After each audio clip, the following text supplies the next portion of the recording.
100 বছরের নফল নামাজ, 100 বছরের নফল রোজা, আপনি এটার সওয়াব আপনার অ্যাকাউন্টে জুমার দিন মাত্র 4টা কাজ করার মাধ্যমে আপনি পেয়ে যাবেন। কোরআন হাদিসে বহু ফজিলতের কথাই বলা আছে।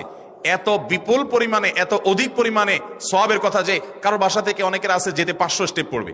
500 স্টেপ পড়লে কতটুকু হয়? সামান্য একটু জায়গা যেতে 500 কদম হয়ে যায়।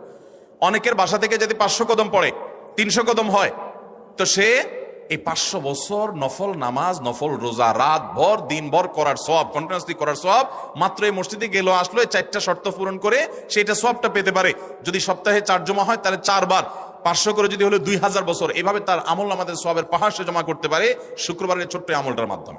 1 নম্বর গেছে বেশি বেশি দুরূদ পাঠ করা, 2 নম্বর হলো জুমার দিনে ফজর নামাজ জামাতের সাথে পুরুষরা পড়া, 3 নম্বর হলো সূরা কাহাফ পড়া, তেলাওয়াত করা, আর 4 নম্বর হলো এই 4 শর্ত পূরণ করে মসজিদে আগে আগে গিয়ে সুন্দর করে খুতবা শুনে চলে আসা।